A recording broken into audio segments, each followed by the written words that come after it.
Yaitu adalah ada orang yang kedua. Kadang-kadang ada orang yang sudah mengetahui ilmu separuh, tetapi dia tidak mengetahui ilmu separuh yang lainnya.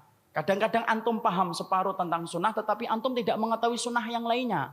Antum minta hidayah kepada Allah. Kenapa? Supaya sunnah yang antum pelajari bukan hanya separuh, tapi seluruh kehidupan kita betul-betul sesuai dengan sunnah yang diajarkan Rasul. Karena banyak orang yang tidak sadar, kita ini kadang-kadang belajar baru mengetahui separuh ilmunya itu belum tahu. Makanya antum minta hidayah kepada Allah setiap waktu, ikhwan. Jangan pernah merasa bahwasanya antum sudah mengetahui semua tentang perkara sunnah. Kata siapa? Kita kadang-kadang mengetahui tentang masalah zikir, tapi kita nggak ngerti tentang bagaimana muamalah yang betul-betul bersih dari riba. Kadang-kadang ada ikhwan sudah mengetahui tentang sholat yang benar, tapi nggak ngerti bagaimana muamalah yang syubhat. Berapa banyak ikhwan yang kemudian dia ngaji, dia sudah mulai paham zikir yang benar, sholat yang benar, tapi pekerjaannya syubhat, tetapi susah untuk meninggalkan. Selamat datang di channel Langkah Iman Istiqomah. Jangan lupa like, komen, dan subscribe. Dan semoga kita semua mendapatkan ilmu yang bermanfaat. Amin. Jamaah yang semoga Allah rahmati dan Allah berkahi. Alhamdulillah, tentunya senantiasa kita bersyukur kepada Allah atas segala kenikmatan yang Allah telah berikan kepada kita selaku hambanya Allah Subhanahu wa Ta'ala. Tentunya bukan kenikmatan duniawi yang kita syukuri saja. Karena kenikmatan duniawi itu dibagi rata. Mukmin dan kafir sama-sama mendapatkan kenikmatan duniawi. Mereka mendapatkan pula kesamaan di dalam kenikmatan materi.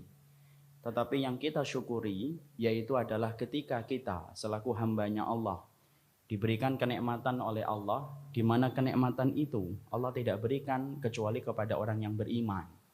Yaitu adalah salah satunya ketika kita diberikan pertolongan yang melapisi kehidupan kita sampai kita mampu melaksanakan ketaatan dan ibadah. Itulah kenikmatan yang kita syukuri. Karena yang mampu menjadikan kita sholat, yang mampu menjadikan kita melaksanakan puasa, menyedekahkan harta, haji, umrah, ataupun ketika kita berkumpul di taman-taman ilmu, semata-mata karena pertolongan Allah yang datang dalam kehidupan kita. Bukan karena antum kuat, bukan karena saya hebat, dan bukan karena antum mampu melakukan itu dengan apa yang antum kerjakan sendiri. Tetapi sesungguhnya itu semuanya karena pertolongan Allah yang Allah berikan dalam kehidupan kita. Inilah yang dikatakan oleh Syekh Abdurrahman As-Sa'di rahimahullahu ta'ala, bahwasanya manusia ketika beribadah tidak akan tegak ibadah yang dia kerjakan sampai dia diberikan pertolongan oleh Allah. Itulah yang tercermin dari apa yang Allah firmankan. Iyyaka na'budu wa iyyaka nasta'in. Kepadamu ya Allah kami menyembah dan kepadamu kami meminta pertolongan. Kenapa disebutkan kata meminta pertolongan setelah kata ibadah?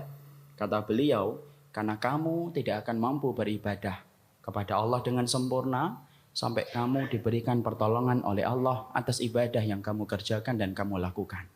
Inilah yang kita syukuri, bahwasanya kita dalam kesempatan khusus malam kali ini diberikan oleh Allah pertolongan, diringankan langkah kita, sampai kemudian diarahkan hati kita menuju ke masjid, lalu tidak bergegas pulang, lalu kemudian berkumpul di taman surga untuk memetik buah yang manis dari apa yang disampaikan oleh Allah dan Rasul-Nya, semata-mata itu adalah karena pertolongan Allah yang melapisi kehidupan kita sampai lahir ketaatan itu.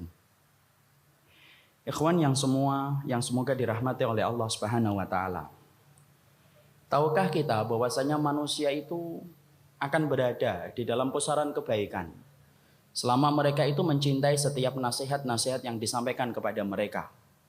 Kalau antum ingin mengerti seseorang itu baik ataupun tidak, maka sesungguhnya cara kita untuk mengetahui orang itu akan berada di dalam kebaikan yaitu adalah ketika dia mencintai setiap nasihat-nasihat yang ada di dalam agama yang dia yakini. Dan tidak ada nasihat yang paling baik kecuali adalah nasihat yang disampaikan oleh Allah dan Rasul-Nya. Karena sesungguhnya nasihat yang disampaikan Allah dan Rasul bersih dari segala macam tujuan-tujuan duniawi dan bersih dari segala tendensi-tendensi yang merugikan kita selaku manusia. Para salaf sampai berkata, An-nasu la yazaluna fil khairi madamu yuhibbunan nusha. Para salaf berkata sesungguhnya antum akan berada senantiasa di dalam kebaikan, di dalam pusaran kebaikan dan ketaatan Selama antum menjadi orang yang mencintai setiap nasihat, dan tidak ada nasihat yang paling sempurna kecuali adalah nasihat yang disampaikan Allah di atas arsy-Nya dan disampaikan Nabi di dalam sunnahnya. Karena nasihat mereka hanya satu, memberikan kemaslahatan hidup bagi orang yang beriman dan memberikan kebahagiaan dalam kehidupan kita di kampung akhirat. Tidak ada pembicaraan yang paling baik kecuali pembicaraan tentang nasihat Allah. Inilah pula yang menjadikan kita bahwasanya membicarakan tentang nasihat Allah yang ada di dalam kitabnya, bagaikan kita berada di taman yang sedang berbuah. Antum bayangkan ketika antum sedang berada pada taman yang berbuah. Buah-buahnya manis. Antum akan memetik setiap buah di mana buah itu bermanfaat dan berfaedah dalam kehidupan kita. Sama pula, ketika kita sedang berada pada nasihat yang disampaikan Allah, maka pada dasarnya kita sedang memetik buah yang manis, di mana buah itu akan berfaedah dalam kehidupan kita. Oleh karenanya, dalam kesempatan kali ini kita akan membicarakan tafsir tentang satu ayat yang sering kita baca di dalam setiap rakaat ketika kita melaksanakan sholat. Tapi terkadang walaupun itu sering kita baca di dalam sholat kita, tapi terkadang kita nggak ngerti makna yang sebenarnya yang dimiliki oleh ayat itu. Padahal ayat itu memuat banyak faedah yang harus kita ketahui supaya ketika kita membacanya di dalam sholat betul-betul terikat dengan makna yang kita fahami dan mampu merubah kita dan mampu menjadikan kita menjadi orang yang betul-betul bertakwa di hadapan Allah. Apa ayat yang akan kita bicarakan dalam kesempatan hari ini? Yaitu adalah ayat yang ke-6 di dalam surat Al-Fatihah. Ketika kita pasti mengetahui bahwasanya Al-Fatihah merupakan surat yang menjadi syarat sahnya sholat, di mana kita pasti membaca surat itu di dalam setiap salat kita dan pasti kita akan membaca ayat yang ke-6 di dalam surat Al-Fatihah.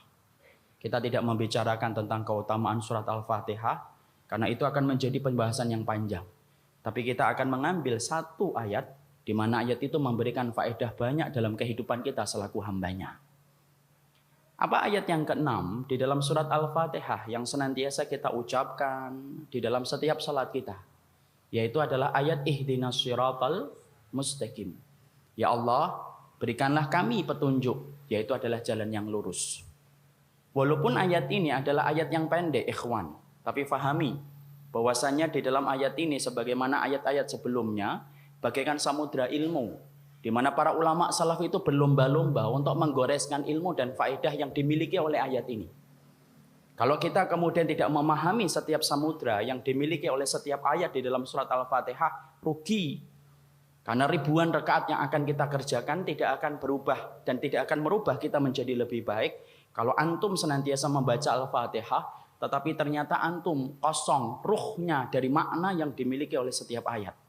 Karena tidak ada satu kata yang penuh dengan samudra ilmu kecuali kata yang disampaikan oleh Allah. Kalau antum pernah melihat profesor, ketika dia menyampaikan satu kata, lalu banyak diterjemah. Antum tahu bukunya Imam Ibnu Qudamah Raudhatun Nadir, bukannya segini. Tetapi penjelasan makna para ulama Ithaf Dafil Basaid, satu kitab yang menjadi penjelas kitabnya Imam Ibnu Qudamah itu panjang. Karena ternyata para ulama terdahulu, mereka punya ciri khas. Setiap kata yang mereka tulis pendek, tetapi makna yang terkandung di dalam setiap kata itu panjang. Kayak Nabi. Makanya disebut dengan Jawami'ul Kalim. Kata-kata yang diucapkan Nabi itu pendek, tetapi makna yang mencakup itu begitu dalam. Itu baru ulama, itu baru Rasul. Apalagi dengan apa yang dikatakan oleh Allah.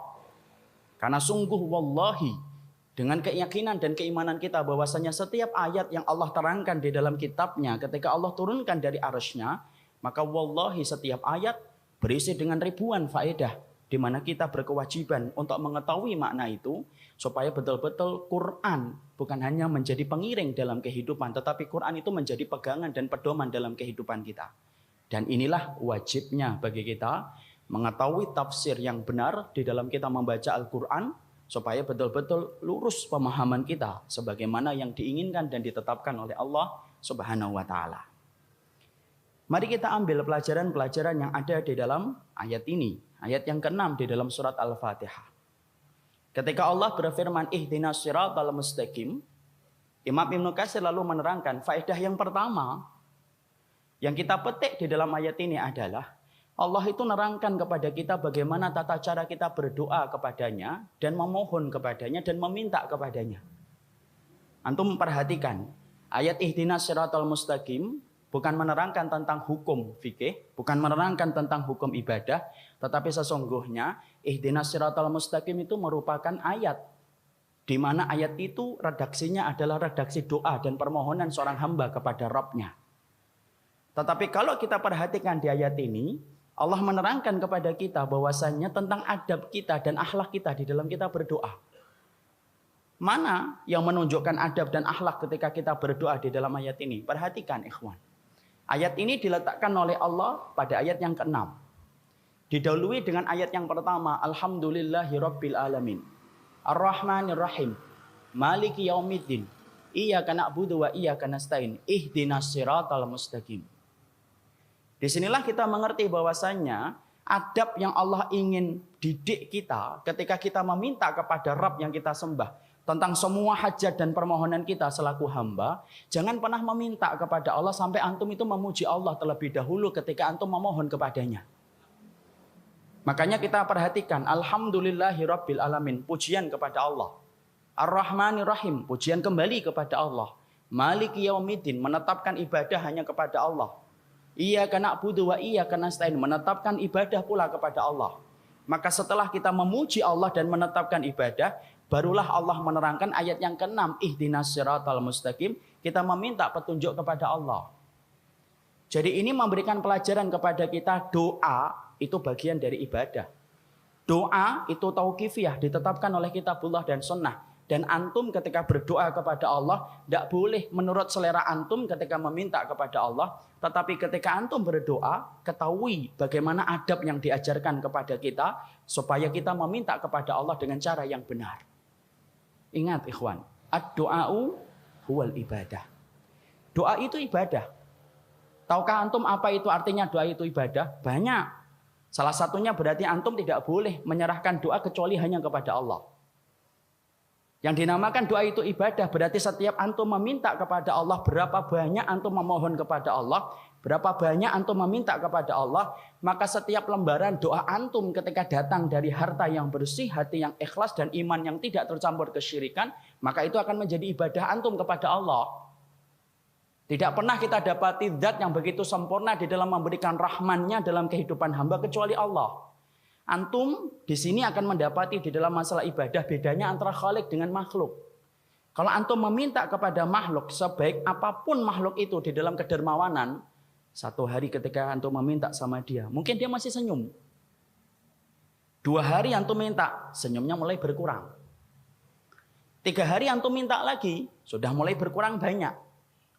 4 hari antum masuk minta sama dia, maka kemudian akhirnya senyumnya sudah hilang. 5 hari antum minta sama dia, mungkin dia akan berkata kepada antum, kenapa antum minta sama ana terus akhi, minta sama yang lainnya, banyak orang yang muhsinin daripada saya. Itu makhluk. Sebesar apapun antum dermawan, antum tetap punya sifat bakhil di dalam diri kita, karena itulah sifat dasar manusia, dia punya bakhil. Tapi beda dengan Rabb yang kita sembah, Allah itu zat yang paling senang diminta oleh hambanya. Maka setiap hambanya ketika meminta, Allah selalu terima dan Allah jadikan itu menjadi lembaran ibadah. Makanya banyak-banyaklah minta kepada Allah dalam setiap hajat dan kebutuhan antum. Pertama dalam urusan akhirat, yang kedua dalam urusan dunia kita. Karena pernah diterangkan dalam hadis yang sahih, Nabi pernah berdoa kepada Rabb-nya dari habis asar menjelang maghrib. Insya Allah, padahal kita berdoa 15 menit, sudah bingung minta apa. Ternyata Rasulullah SAW betul-betul menunjukkan kepada kita bagaimana butuhnya beliau kepada Allah. Sampai beliau itu mampu untuk menunjukkan semua rasa butuhnya kepada Allah. Dan dia selalu tunjukkan dengan meminta kepada Allah. Tidak ada yang rugi dalam berdoa. Makanya sampai Rasulullah SAW dalam hadis riwayat Tirmidzi, sampai beliau bersabda, "Ma min muslimin yat'ullaha laisa fiha ma'samin wala qati'atu rahimin illa a'tahu iyyahu min ihda salasi khisalin." Tidaklah seorang hamba ketika dia meminta kepada Allah, kecuali pasti Allah kemudian kabulkan permintaan dia.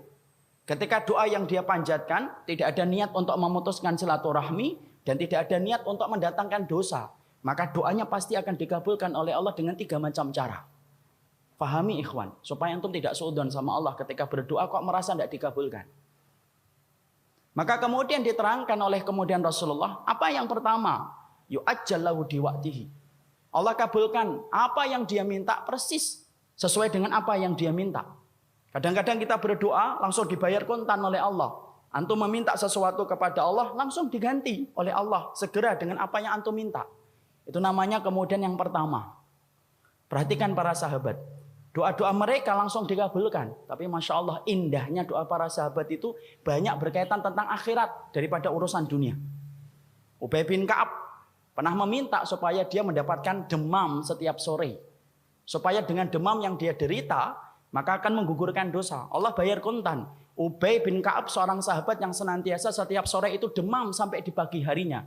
Tidaklah beliau itu berdoa kecuali satu.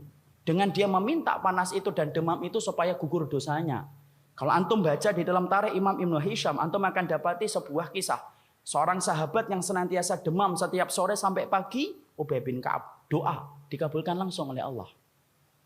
Seorang wanita yang dijanjikan oleh Nabi sebagai penduduk surga dalam riwayat Muslim. Mintanya apa? Ya Rasulullah, kalau penyakit ayanku sedang kambuh, sering sekali auratku tersingkap. Maka aku memohon kepada Rabbku, minta tolong ya Rasulullah, supaya Allah itu menutup auratku ketika aku sedang kambuh penyakit ayanku. Masya Allah. Padahal itu dalam keadaan tidak sadar. Masih memikirkan aurat.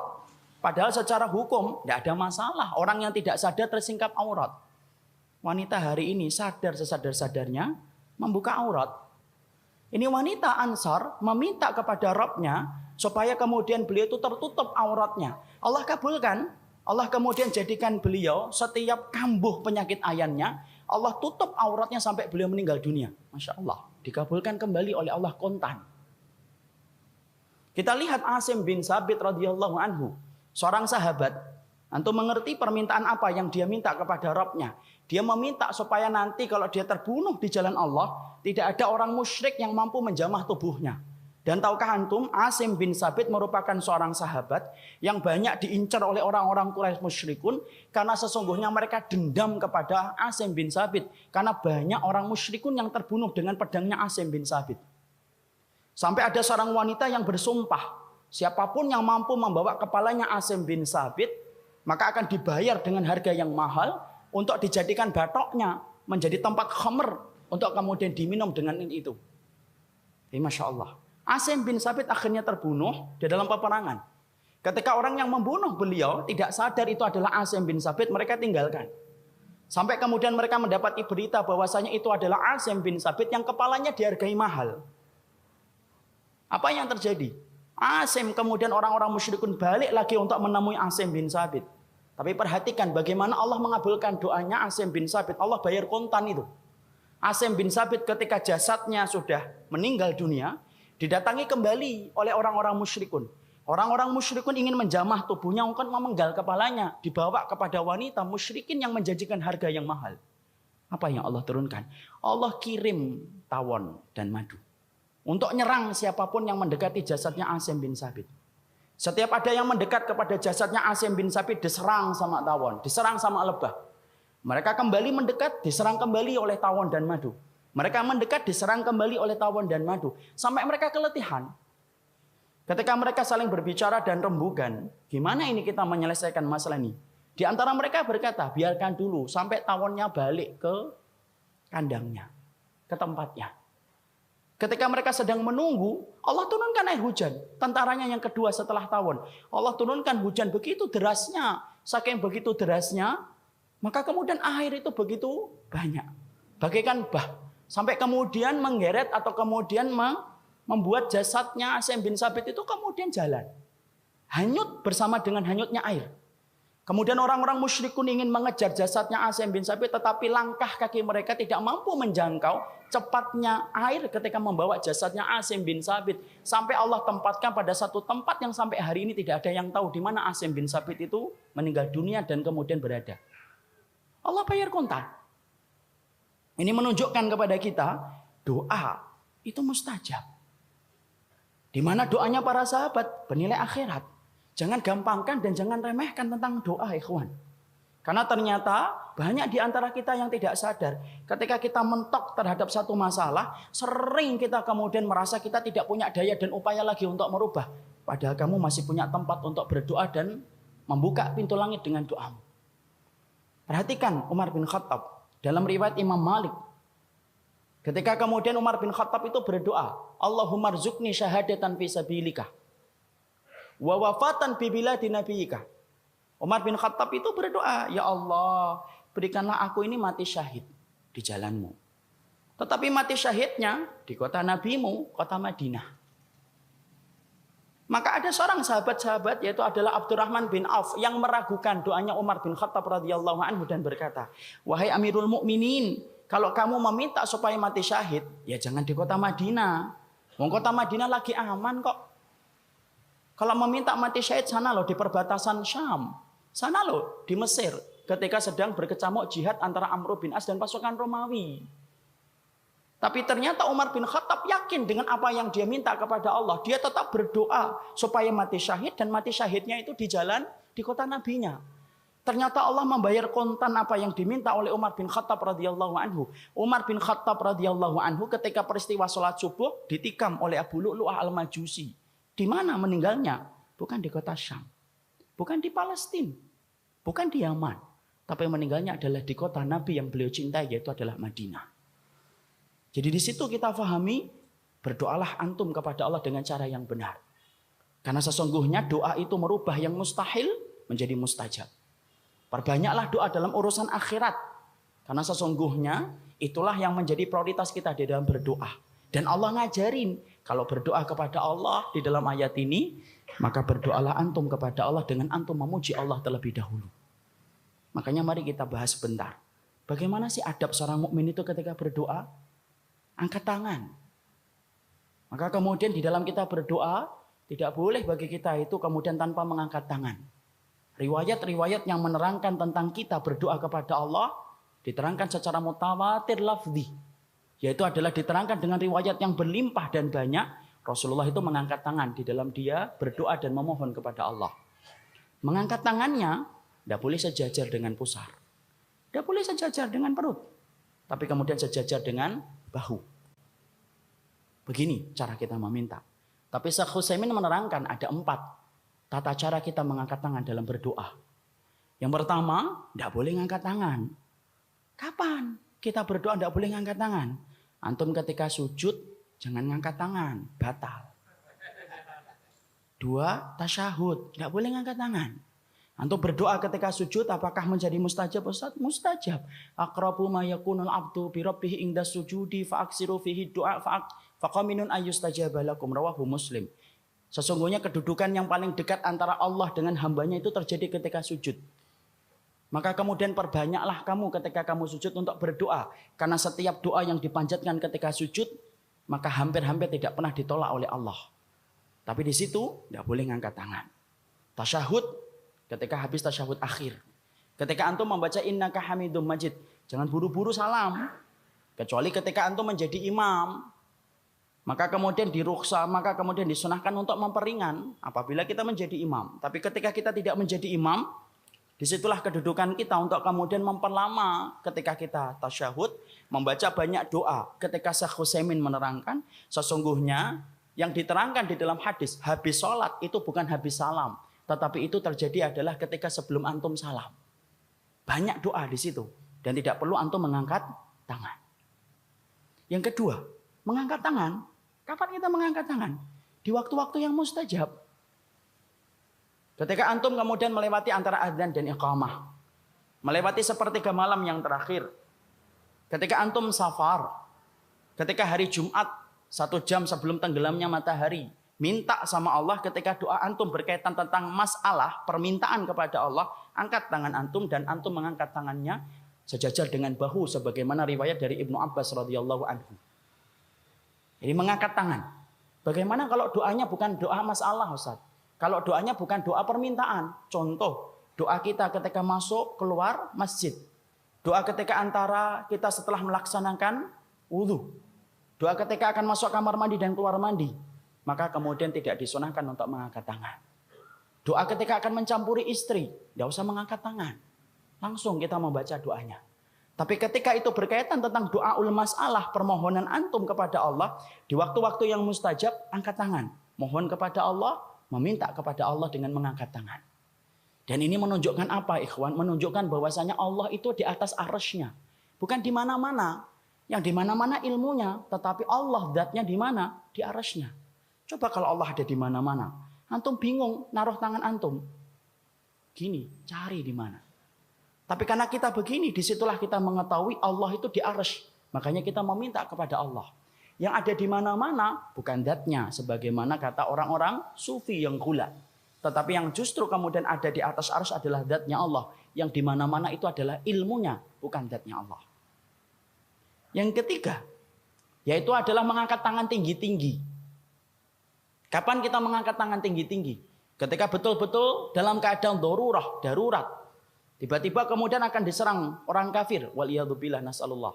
Kita diserang orang kafir. Sudah menguasai pintu-pintu kampung. Tempat kita tinggal.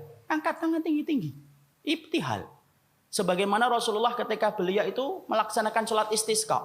Maka beliau mengangkat tangan tinggi-tinggi. Itu menunjukkan bahwasanya istisqa itu adalah permohonan yang sangat-sangat dibutuhkan. Angkat tangan tinggi-tinggi.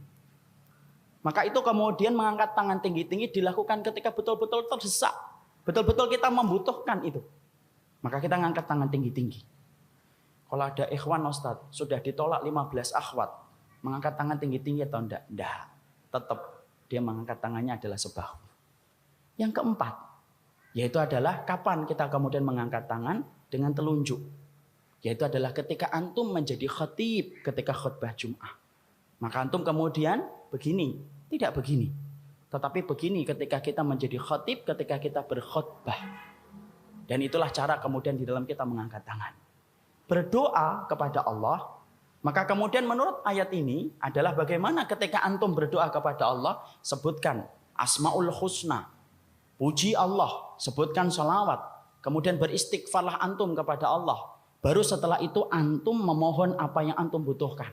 Sebagaimana Allah menerangkan. Allah terangkan dulu alhamdulillahirabbil alamin arrahmanir rahim maliki yaumiddin iyyaka na'budu wa iyyaka nasta'in baru ihdinas siratal mustaqim. Berarti kalau kemudian kita meminta kepada Allah, jangan buru-buru meminta apa yang langsung kita butuhkan. Tetapi kemudian yang kita minta kepada Allah, sebutkan Asmaul Husna, sebutkan pujian antum yang sempurna kepada Allah, baru salawat antum kepada Rasul, baru antum beristighfar terhadap kesalahan antum, barulah antum meminta apa yang antum butuhkan. Jadi Masya Allah, itulah kemudian di dalam kita berdoa. Jadi dalam kita berdoa sebutkan Ya Rahman, Ya Rahim, Ya Malik, Ya Qudus, Ya Salam, Ya Mu'min, Ya Aziz, Ya Jabbar. Sebutkan semuanya. Kalau antum mampu sebutkan semuanya, afdal, sunnah bagi antum. Kalau antum hanya menyebutkan satu berkaitan tentang apa yang antum butuhkan, tidak apa-apa. Contoh, antum minta supaya kemudian diampuni, antum sebutkan Ya Tawwab. Antum ingin supaya permintaan antum dikabulkan, Ya Mujibas Sa'ili. Antum ketika meminta rezeki, antum meminta lalu kemudian berkata Ya Razzaq. Tidak apa-apa. Tapi kalau antum mampu sebutkan semuanya karena itulah bentuk kita memuji kepada Allah di dalam kita berdoa. Makanya hafal Asmaul Husna. Rasulullah sampai kemudian menerangkan sebuah kabar gembira bagi orang yang hafal Asmaul Husna, mengimaninya, lalu berilmu dengan Asmaul Husna. Inna lillahi tis'atun wa tis'una isman mi'atun illa wahidah faman ahsaha dakhalal jannah. Rasulullah sampai berkata, sesungguhnya Allah itu punya nama 99, 100 kurang 1. Faman ahsaha, barang siapa yang mampu menjaga namanya Allah, dakhalal jannah, pasti dia akan masuk surga. Syekh Utsaimin menerangkan apa artinya menjaga. Artinya menjaga adalah ketika kita pertama menghafalkannya, yang kedua bagaimana kita memahami setiap makna yang ada di dalam setiap Asmaul Husna. Dan yang ketiga, yaitu adalah kita beramal dengan apa yang menjadi konsekuensi dari setiap Asmaul Husna. Artinya gimana? Kalau antum tahu Allah itu Razzaq, antum tidak perlu khawatir terhadap rezeki antum. Kalau antum tahu bahwasanya Allah itu Rahman, tiba-tiba antum didiagnosa dokter sakit, antum tidak perlu sedih memikirkan nasib anak-anak antum. Karena antum punya Rabb yang akan mengasihi anak antum sebagaimana antum mengasihi anak antum. Itu namanya beriman sesuai dengan konsekuensi Asmaul Husna. Sebutkan Asmaul Husna. Salawat. Lalu kemudian setelah itu Beristighfarlah kepada Allah. Kenapa harus beristighfar sebelum kita meminta kepada Allah? Karena apa? Kalau antum masih penuh dengan dosa, dosa itu yang akan menghalangi doa kita sampai kepada Allah. Makanya kemudian apa? Istighfarlah kepada Allah, bertobatlah kepada Allah, baru kita meminta apa yang kita butuhkan, ulangi permohonan kita 3 kali. Disitulah kemudian Allah akan mengabulkan doa kita. Jadi Masya Allah, Allah memberikan pelajaran yang pertama kepada kita. Bahwasanya di dalam kemudian kita membaca ihdinas siratal mustaqim, faedah yang pertama, banyaklah meminta kepada Allah, banyaklah berdoa kepada Allah. Jangan remehkan doa ikhwan. Kalau antum kecewa dengan keluarga besar antum, suami antum, istri antum, ketika mereka belum mendapatkan hidayah dari cahaya ilmu yang begitu indahnya ini, lalu kemudian antum merasa semua usaha telah antum berikan, jangan antum anggap remeh doa. Karena sesungguhnya doa bisa merubah sesuatu yang mustahil menjadi mustajab. Makanya ada seorang ikhwan ketemu dengan ikhwat yang lain. Lalu kemudian dia mendapati anaknya begitu luar biasa di dalam menegakkan sholat. Lalu kemudian ditanya, apa yang menjadikan anak antum begitu bergegas ketika mendengar suara adzan datang ke masjid? Lalu kemudian dia berkata, tidaklah aku mendapati anakku begitu taat dan patuh ketika mendengarkan adzan, kecuali aku iringi setelah aku mendengar istriku hamil, kecuali aku memperbanyak doa semoga aku dan keturunanku menegakkan sholat. Dan Allah bayar kontan. Allah dapatkan beliau, anaknya menjadi orang yang menegakkan sholat dan rajin menegakkan sholat. Saya pernah bertemu dengan seorang ustadz, anaknya hafid, umur 14 tahun. Lalu beliau cerita bagaimana anaknya beliau menjadi hafid. Beliau ceritakan bagaimana dia mengkondisikan istrinya ketika sedang hamil. Suruh-suruh banyak untuk kemudian mendengarkan murotal. Suruh-suruh banyak untuk membaca Quran. Karena menurut beliau, rahim yang taat akan melahirkan janin yang taat. Lalu kemudian beliau banyak mengetuk pintu langit di sepertiga malam. Tidak ada yang saya minta ya Allah kecuali adalah bagaimana pengetahuan anakku pertama kali adalah pengetahuan tentang Quran. Tidak yang lainnya. Anaknya tidak punya gelar ijazah SD. Tapi anaknya hafidul Quran. Dan itu salah satunya beliau terangkan. Karena sesungguhnya beliau meyakini doa yang dia panjatkan kepada Allah. Berdoalah antum kepada Allah ikhwan. Doakan ibu, doakan bapak, doakan saudara kita yang hari ini belum tersentuh dengan ilmu. Semoga Allah membukakan pintu hidayah untuk mereka. Jangan antum banyak berharap banyak. Tapi antum tidak pernah mendoakan. Bisa jadi istri antum, istri saya, keluarga kita, keluarga besar kita. Yang hari ini tidak suka dengan kita setelah melihat perubahan kita. Bukan karena mereka membenci sunnah yang kita yakini, tapi kita yang tidak pernah mendoakan mereka di dalam waktu yang mustajab yang kita lewati, sampai hati mereka tertutup ketika mereka mendengarkan ilmu. Jadi Masya Allah, doa merubah yang mustahil menjadi mustajab, yaitu adalah ketika seseorang itu berdoa dan mengertilah bagaimana tata cara berdoa dengan cara yang benar. Maka kita lanjutkan hadis riwayat Tirmidzi tadi. Maka kemudian ada yang dikabulkan langsung, ada yang kedua, yudakhiraha fi akhiratihi. Yang kedua ada orang-orang yang mereka di dalam berdoa tidak langsung dikabulkan oleh Allah di dunia. Tetapi Allah simpan untuk kebaikan akhirat mereka kelak di waktu hari kiamat. Makanya ada satu riwayat yang menerangkan ada orang yang sedang ditimbang, ketika sudah selesai timbangannya, Allah tambahkan lagi kebaikan di dalam pahala kebaikan yang dia timbang, yang ditimbang olehnya. Maka dia berkata, ini apa lagi yang tersisa ya Allah? Maka kemudian Allah berfirman, ini adalah doa-doa yang dulu kamu panjatkan ketika di dunia, aku tidak kemudian kabulkan di dunia. Tetapi aku simpan setiap doamu menjadi kebaikan kamu ketika aku timbang kebaikan kamu di akhirat.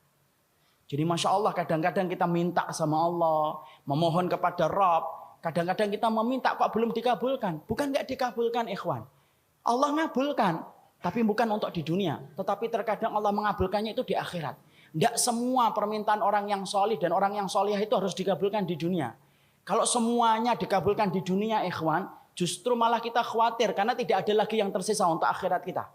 Perhatikan Ibunda Aisyah. Apa kurangnya makom Ibunda Aisyah? Orang yang luar biasa di dalam kesalihan. Orang yang dijanjikan surga oleh Allah. Orang yang pernah diberikan salam oleh malaikat Jibril. Tapi tahukah antum apa permohonan beliau yang tidak dikabulkan oleh Allah di dunia?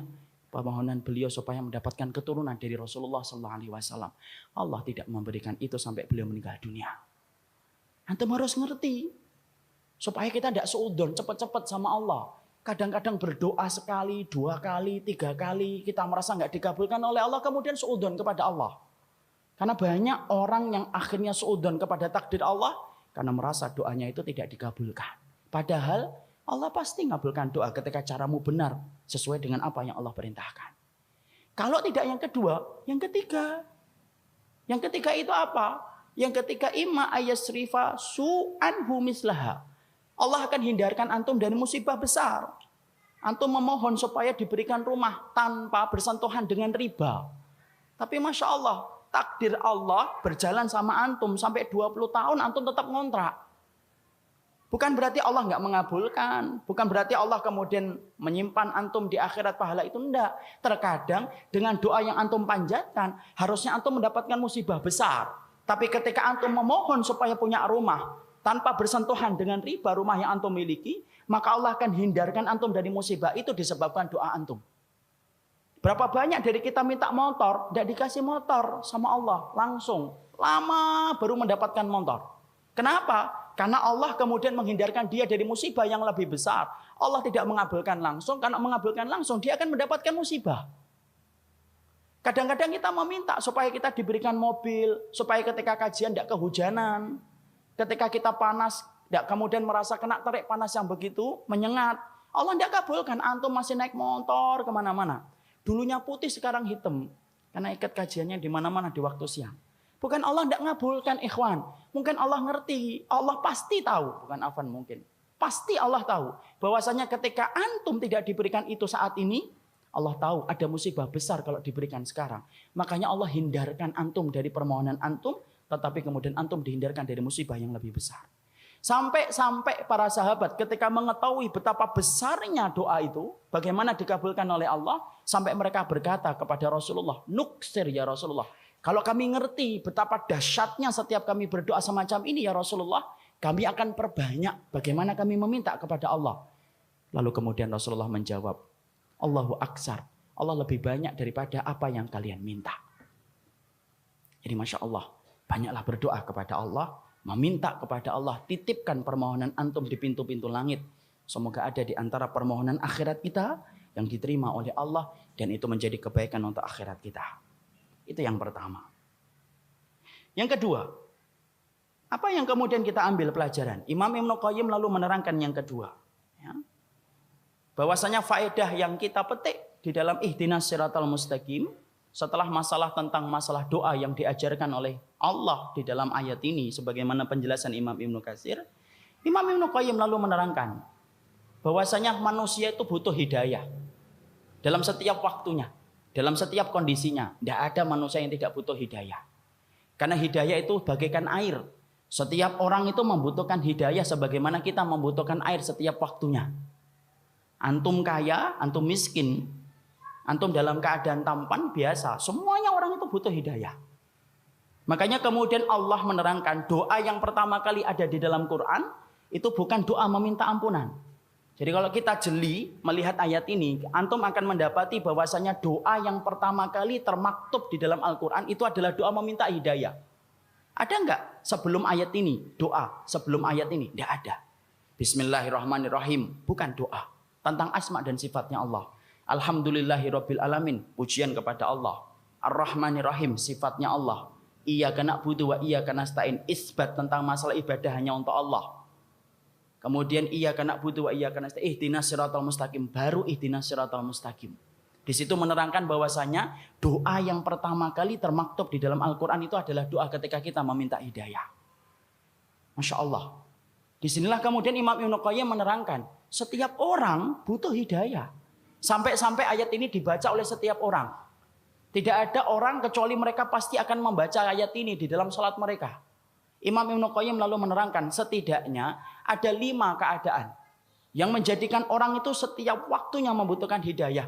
Dari orang yang jahil sampai Nabi sekalipun. Apakah Nabi kemudian tidak membutuhkan hidayah? Kata siapa? Bukankah Rasulullah meminta kepada Rabbnya, Allahumma inni as'alukal huda wal afafat tuqa wal ghina? Dan Rasulullah itu meminta yang pertama itu hidayah. Makanya kemudian beliau, Imam Ibnu Qayyim menerangkan setidaknya ada 5 kondisi yang menjadikan setiap orang itu membutuhkan hidayah setiap waktunya. Tidak peduli apapun kedudukannya dan tidak peduli bagaimana latar belakangnya. Apa 5 keadaan yang menjadikan orang itu butuh hidayah apapun keadaannya? Kata beliau yang pertama, karena manusia. Ada di antara manusia itu yang jahil, bodoh. Dia butuh hidayah. Supaya dengan hidayah yang dia dapatkan, terang jalan hidupnya, dia ngerti mana yang hak dan mana yang batil. Dia faham mana yang sunnah dan mana yang bid'ah. Dia faham mana yang iman dan mana yang syirik. Ketika dia itu kemudian meminta kepada Allah ketika keadaannya bodoh. Makanya kalau kemudian ada orang yang jahil meminta hidayah. Kenapa itu tepat untuknya ketika meminta hidayah? Karena orang bodoh itu butuh hidayah. Karena setelah dia mendapatkan hidayah, akan dikoreksi hidupnya. Akan ngerti mana yang hak dan mana yang batil. Mana yang sunnah dan mana yang bid'ah. Ketika kemudian dia dalam keadaan jahil meminta hidayah kepada Allah. Jelas orang yang jahil itu butuh hidayah. Dan mereka sungguh-sungguh beruntung apabila mereka mendapatkan hidayah. Itu kondisi yang pertama. Kondisi yang kedua, kata beliau, yaitu adalah ada orang yang kedua. Kadang-kadang ada orang yang sudah mengetahui ilmu separuh, tetapi dia tidak mengetahui ilmu separuh yang lainnya. Kadang-kadang antum paham separuh tentang sunnah, tetapi antum tidak mengetahui sunnah yang lainnya. Antum minta hidayah kepada Allah. Kenapa? Supaya sunnah yang antum pelajari bukan hanya separuh, tapi seluruh kehidupan kita betul-betul sesuai dengan sunnah yang diajarkan Rasul. Karena banyak orang yang tidak sadar, kita ini kadang-kadang belajar baru mengetahui separuh ilmunya itu belum tahu. Makanya antum minta hidayah kepada Allah setiap waktu, ikhwan. Jangan pernah merasa bahwasanya antum sudah mengetahui semua tentang perkara sunnah. Kata siapa? Kita kadang-kadang mengetahui tentang masalah zikir, tapi kita nggak ngerti tentang bagaimana muamalah yang betul-betul bersih dari riba.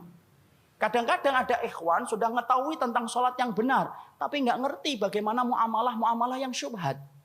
Berapa banyak ikhwan yang kemudian dia ngaji, dia sudah mulai paham zikir yang benar, sholat yang benar, tapi pekerjaannya syubhat, tetapi susah untuk meninggalkan. Karena apa? Dia belum paham pekerjaan yang dia ambil itu syubhat. Dia butuh hidayah, walaupun dia sudah ngaji. Kenapa? Untuk menyempurnakan pemahaman sunnah kepadanya supaya betul-betul sempurna untuknya. Berapa banyak orang yang faham muamalah, tapi ternyata sholatnya tidak benar. Bagaimana seorang akhwat kadang-kadang dia sudah belajar tahsin, karena waktunya lebih longgar daripada waktu suaminya. Tajwid, dia belajar bagaimana berhijab yang benar, tapi kadang-kadang lupa bahwasanya di dalam rumahnya itu pintu surganya. Siapa? Suaminya. Dia lupa pintu surganya itu adalah suaminya. Dia tidak ngerti. Dia mengira bahwasanya pintu surganya itu dapat diraih di luar rumah. Salah. Pintu surganya itu ada di dalam rumah. Dia betul-betul butuh hidayah untuk menyempurnakan sunnah yang dia dapatkan. Karena apa? Yang kita pelajari ini kadang-kadang baru separuh, ikhwan. Makanya kalau orang itu merasa belajar, semakin lama dia belajar, semakin merasa bodoh. Imam Syafi'i pernah ditanya, bagaimana sih proses orang itu ketika benar dalam belajar merasa bodoh. Semakin lama semakin belajar semakin tidak ngerti. Makanya kalau antum ditanya tidak bisa jawab, itu benar prosesnya berarti. Tapi biasanya itu mungkin karena memang betul-betul tidak tahu. Karena tidak mau murojaah. Tapi yang benar adalah orang yang benar prosesnya jahil, antum selama merasa jahil antum akan belajar. Coba kalau antum merasa pintar, apa antum kemudian akan bersusah payah datang ke sini? Saya bersusah payah membaca kitab di rumah ketika habis kajian ketika malam. Kalau kita tidak merasa bodoh, ikhwan, tidak akan belajar kita. Beruntung orang yang mereka di dalam hidupnya diberikan oleh Allah perasaan bodoh. Makanya para salaf itu bersyukur ketika mereka merasa bodoh. Jangan merasa pintar. Baru sebentar sudah merasa pintar. Baru ngetahui ikhfa aja sombong. Baru tahu ikhlap aja sombong. Istri di rumah baru tahu ikhlap aja, Masya Allah. Sombong sama suaminya. Wahai suamiku, kamu tahu ikhfa itu apa? Masya Allah. Tidak perlu gitu, Bu. Suamimu itu mereka kerja. Sampaikan ilmu dengan cara yang baik. Makanya kita butuh hidayah. Kenapa? Ini baru separuh. Ada yang kemudian mengetahui tentang masalah riba, tapi tidak mengetahui tentang masalah bagaimana mendidik anak. Ada yang paham amar ma'ruf nahi mungkar, tapi tidak paham bagaimana mendidik anak yang benar. Ada yang pintar mendidik anak, benar, tapi tidak ngerti bagaimana mendidik istri. Itu wajar, ikhwan.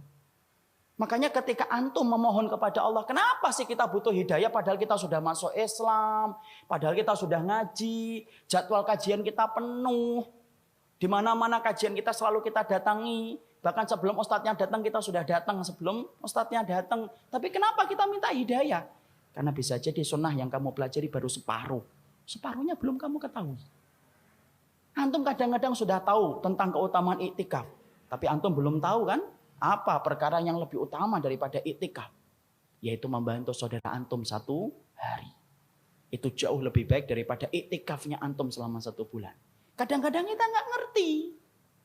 Makanya kalau antum meminta hidayah kepada Allah, Allah yang sempurnakan. Allah lah alim, Allah yang memberikan ilmu, Allah yang bagi ilmu. Kalau antum berdasarkan dengan keimanan dan ketakwaan antum, Allah semakin tambah ilmu yang Allah akan berikan kepada antum. Masya Allah. Saya pernah kagum sama seorang ikhwan datang ke rumah saya jam 3 ikhwan. Jam 3 pagi. Ngantar saya. Ustaz mau kemana hari ini? Saya kaget, ini jam 3 siapa ini? Kemudian ternyata beliau ngantar saya. Mau ngantar Ustaz. Antum jam berapa berangkat dari rumah? Jam 2:30. Ngetuk pintu rumah saya jam 3. Lalu kemudian ngantar saya kajian. Hari Ahad. Ada 6 kajian saat itu. Sampai jam 10 pulang. Jam 10 malam. Pulang, saya itu bertanya-tanya, apa yang mendorong dia untuk datang ke rumah saya? Seharian dia kemudian ngantar saya. Padahal ketika ngantar saya tanya, akhi, antum apa enggak butuh? Enggak punya kegiatan sama istri? Punya Ustaz. Tapi saya sudah sampaikan. Antum enggak pingin istirahat dari Ahad ikut kajian 1 pulang? Enggak Ustaz. Sampai akhirnya dia pulang. Ketika pulang, sampai di rumah, jam 11 malam. Saya telepon dia. Saya tanya, tolong akhi, ajari saya. Apa yang mendorong antum pergi sama saya dari jam 3 pagi sampai jam 10 malam? Dia berkata, Ustadz, saya itu tidak bisa iktikaf di Masjid Nabi selama 1 bulan. Iktikaf selama 10 hari aja beratnya, Masya Allah. Saya ingin iktikaf sebagaimana iktikaf di Masjid Nabi selama 1 bulan. Dan saya membantu antum selama 1 hari. Karena saya ingat kata Rasulullah, aku membantu saudaraku selama 1 hari lebih aku cintai daripada aku iktikaf di masjidku selama 1 bulan. Ikhwan, kadang-kadang antum sering perhatikan sholat sunnah antum, puasa sunnah antum. Tapi antum tidak pernah berpikir manfaat antum kepada saudara antum. Kadang-kadang kita tidak paham. Ketuk pintu tetangga antum, ketuk pintu sahabat antum. Tolong sampaikan ke dia, antum hari ini mau kemana? Saya antar. Semua hajat antum hari ini aku bantu. Itu lebih baik bagi antum daripada itikaf selama 1 bulan. Kadang-kadang kita nggak ngerti. Minta hidayah sama Allah. Supaya kembali dibukakan, dan kembali dibukakan. Inilah yang menjadikan kita. Kenapa minta hidayah walaupun antum sudah ngaji. Walaupun antum sudah ngerti. Supaya Allah semakin menyempurnakan kehidupan antum ketika mengamalkan ilmu yang diturunkan oleh Allah. Merasa bodohlah setiap waktu supaya antum tidak pernah bosan untuk mengaji. Supaya antum tidak pernah bosan untuk mengkaji. Makanya sampai kemudian para ulama mengatakan, kalaupun yang menyampaikan ilmu adalah anak kecil, ambil. Karena itulah hakikat orang yang menjadi cinta kepada ilmu. Siapapun yang menyampaikan diambil olehnya. Ini yang kedua. Alasan yang kedua, kenapa orang itu butuh hidayah walaupun dalam semua keadaan. Yang ketiga, kata beliau, bisa jadi ada orang yang mereka itu sudah ngerti, ya, tetapi tidak bisa beramal atas apa yang dia ngerti. Ngaji, tapi ternyata tidak merubah hidupnya. Kita ngaji kemana-mana. Bukankah kita sering ngaji, tapi sering pula kita meninggalkan apa yang kita pelajari. Ketika ilmu yang kita pelajari tidak menumbuhkan sifat yang bermanfaat dalam kehidupan kita. Berapa banyak ibu-ibu yang sering menghadiri majelis ilmu. Tapi Masya Allah, suaminya tersakiti dengan ucapannya dan suaminya tersakiti dengan perbuatannya. Berapa banyak bapak-bapak yang sering ngaji, tapi kemudian ketika pulang ke rumah, sabarnya hilang kepada istrinya. Ketika istrinya itu baru kemudian memperlihatkan satu kekurangan. Masya Allah. Inilah yang menjadikan antum, walaupun antum sering ngaji, kadang-kadang ilmu yang telah kita pelajari, walaupun sempurna, belum tentu semuanya kita itu bisa mengamalkan. Minta hidayah kepada Allah supaya apa yang antum pelajari itu antum mampu manfaatkan dalam kehidupan kita. Tidak semuanya orang bisa semacam itu, ikhwan.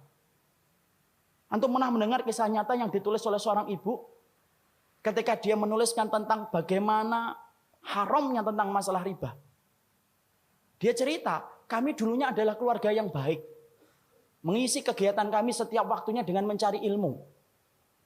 Sampai satu waktu suami saya kepentok bisnisnya dan berkata, "Dek, ini kelihatannya bisnis kita ini tidak akan pernah besar kalau kita tidak pinjem. Modal kita cekak, bisnis kita tidak akan besar ini kalau kayak gini." Akhirnya kemudian sang istri berkata, "Ya sudah mas, cari itu. Carilah suami pinjaman yang tidak bersentuhan dengan riba. Karena dia sudah ngerti ilmunya, sudah paham. Riba itu merupakan sesuatu yang sangat dibenci sampai dipermaklumkan perang oleh Allah dan Rasulnya." Dia cari, kepentok. Bukannya sabar. Malah kemudian berkata, ini kelihatannya kita nggak dapat pinjaman, harus minjem yang ribawi. Istrinya yang sama-sama sudah ngaji berkata kepada suaminya, "Ya sudah mas, pinjam aja. Kalau memang itu terpaksa." Nah kita ini gampang sekali ngomong darurah. Darurah. Nanti tutup dengan sholat, banyak sedekah.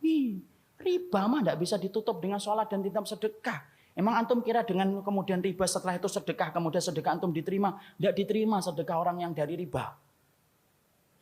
Jangan dianggap remeh riba itu ikhwan. Karena kalau kita nggak ngingetin ini, rusak negara kita ini gara-gara riba. Karena Allah permaklumkan perang. Akhirnya singkat ceritanya kemudian akhirnya bersentuhan. Mereka ngerti ilmunya tetapi tidak mampu menampik lambean pinjaman ribawi ketika itu begitu menggiurkan. Apa yang terjadi? Allah memberikan istidraj. Usahanya berhasil. Berhasil. Gede. Maka kemudian sang istri bercerita ketika usahanya semakin besar. Maka kegiatan kami yang setiap harinya mengkaji, mendatangi majelis ilmu. Kemudian jarang kita datangi. Karena kesibukan kami untuk kemudian mengatur bisnis kami. Suami saya kemudian mulai jauh dari kajian ilmu. Suami saya kemudian mulai menjauh dari panggilan sholat. Dengan alasan sedang rapat ataupun sedang ngantar barang. Puncak-puncaknya kemudian terjadilah satu dosa besar yang dilakukan oleh seorang suami di mana istrinya tidak lagi bisa memaafkan. Ingat ikhwan, seorang suami kalau sudah melakukan dosa besar, istri punya hak meminta pisah dari suaminya dan itu syar'i. Maka suaminya melakukan dosa besar, akhirnya apa? Tidak bisa dimaafkan. Akhirnya apa? Kapal rumah tangga itu karam, tenggelam.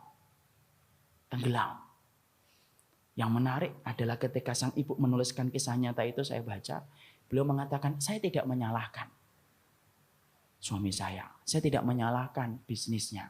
Tapi yang saya salahkan adalah ketika kami sudah sibuk mengkaji ilmu, kami ngerti riba itu haram, tapi ternyata kami tidak mampu untuk meninggalkan. Padahal kami tahu dosa yang dipermaklumkan perang di dalam kehidupan itu cuma satu dosa riba. Dan kami berani mengambil itu. Sampai kemudian akhirnya Allah memberikan musibah dalam kehidupan kita. Jadi Masya Allah, antum minta hidayah. Saya minta hidayah. Ustadz minta hidayah. Kenapa? Karena belum tentu ilmu yang telah kita pelajari menjadikan kita mampu beramal dan bermanfaat ilmu itu dalam kehidupan kita. Masya Allah. Inilah yang menjadikan minta hidayah.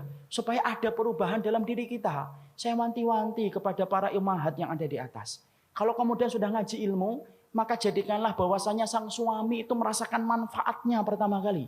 Bahwasanya dia sampai berkata, "Ya Allah, indahnya kehidupan ilmu yang dipelajari oleh istri saya. Sampai dia berubah luar biasa setelah mengkaji ilmu." Ikhwan, jadikanlah antum di dalam antum belajar. Itu kemudian betul-betul ilmu yang antum pelajari yang pertama kali merasakan manfaatnya itu keluarga antum. Supaya kemudian kita tidak menjadi orang yang mempunyai ilmu tetapi tidak beramal. Sabarnya harus lebih.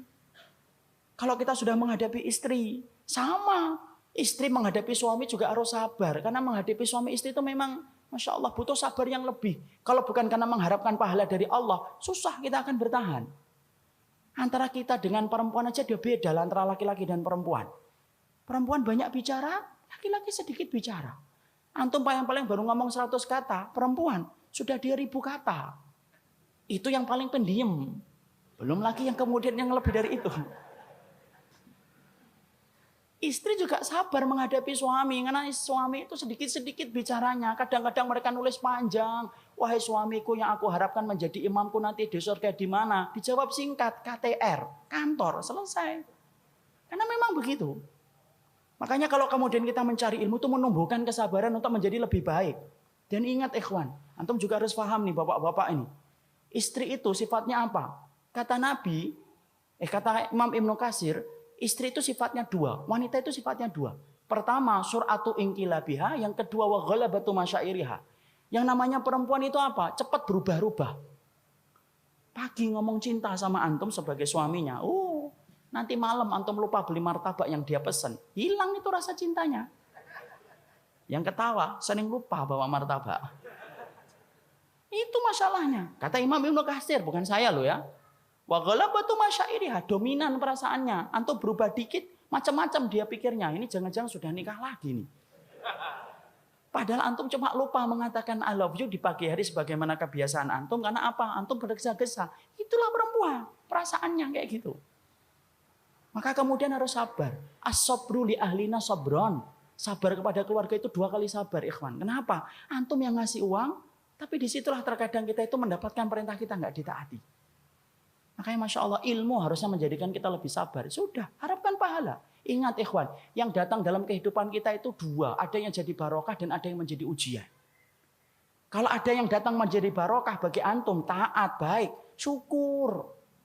Kalau ada di antara antum yang datang dalam kehidupan antum ternyata tidak sesuai dengan harapan antum, itu ujian, sabar. Memang begitu yang Allah berikan kepada kita. Tidak usah mengharapkan, coba kalau saya nikah sama fulanah dulu. Fulanah telah sakit, ikhwan. Meninggal dunia, tidak usah diharap-harap lagi. Karena apa? Allah itu memberikan takdir yang terbaik. Cuma Allah itu pengen lihat sabarnya antum sampai di mana, itu saja. Ihtisab itu paling penting. Dan orang yang sabar dan syukur itu kan sama-sama masuk surga kalau dalam rumah tangga. Imran bin Hitton sedang berkaca bersama istrinya Imran bin Hitton. Imran bin Hitton ini seorang tabi'in. Di mana kemudian dia itu wajahnya pas-pasan. Tapi istrinya mempesona, cantik jelita. Ketika berkaca, Masya Allah Imran bin Hitton bersyukur. Masya Allah, syukur banget dapetin istri kayak kamu. Cantik, mempesona, jelita, dan lagi solihah. Dijawab sama istrinya, Insya Allah bang kita sama-sama masuk surga. Loh kok bisa? Karena kamu mendapatkan aku bersyukur, dan aku mendapatkan dirimu aku bersabar banget. Yang ketawa, bersyukur. Yang di atas bersabar banget Pak. Ini harus paham, memang begitu. Jadi kemudian yang ketiga, kadang-kadang ketika kita dalam kehidupan, kenapa butuh hidayah? Karena kadang-kadang ilmu yang kita dapatkan belum bisa kita amalkan. Sabar sama istri, sabar sama keluarga. Saya ingatkan ikhwan, kalau habis malam ketika menjelang tidur, dengarkan cerita istri itu penting. Rasulullah itu kalau habis isya pulang, dia dengarkan cerita istrinya. Aisyah pernah cerita 9 wanita, kalau tidak salah hadisnya panjang sampai 3 lembar atau 4 lembar itu. Nabi tidak menyelah sedikit pun. Masya Allah. Dalam riwayat Bukhari ketika Ibnu Abbas nginep di rumahnya Maimunah. Maimunah cerita sama Nabi. Setelah Nabi selesai langsung pulang ke rumah habis isya. Kemudian Maimunah cerita, Rasulullah mendengarkan. Maka kita pun sama. Sunnahnya itu mendengarkan istri. Walaupun terkadang yang diomongin tidak penting, tidak apa-apa. Dengerin aja. Walaupun sudah cerita 3 kali, 4 kali, udah. Kayak baru pertama kali aja mendengar. Oh gitu ya, Masya Allah. Itu Rasulullah. Nah kita kadang-kadang cari ilmu, pulang-pulang tidak berubah. Butuh hidayah itu. Supaya ilmu yang kita pelajari bermanfaat. Itu yang ketiga, kata Imam Ibnu Qayyim.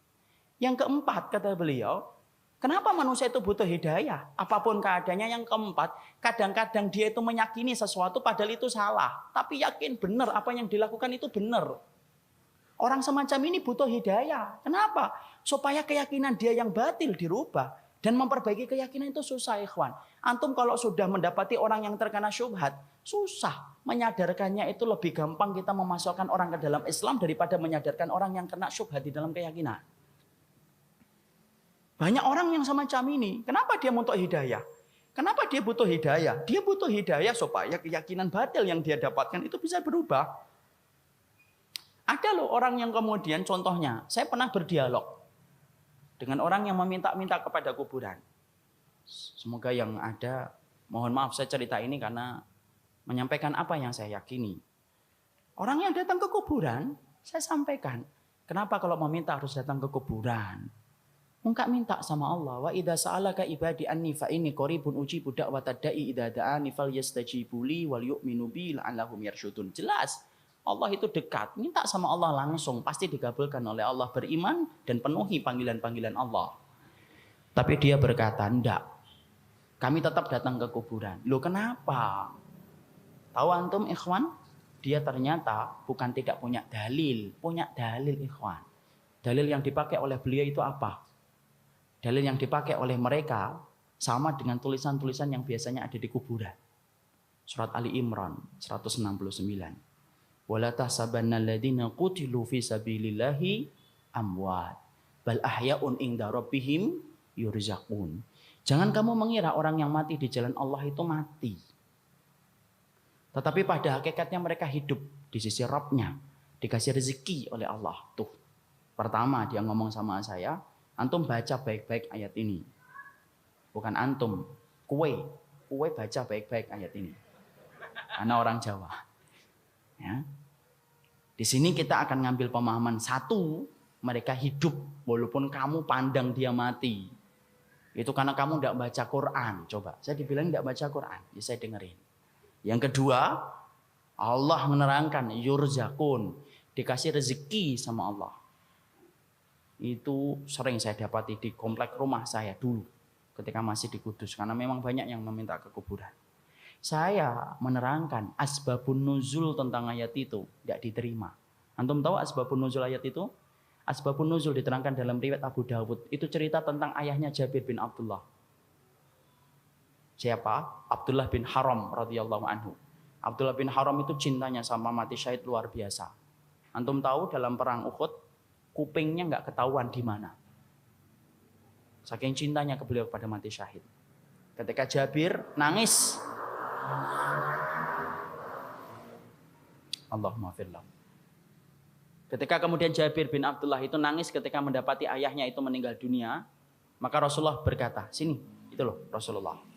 Masya Allah, saya itu bayangkan Rasulullah itu perhatian betul kepada para sahabat. Kemudian dia memanggil Jabir bin Abdullah, sini.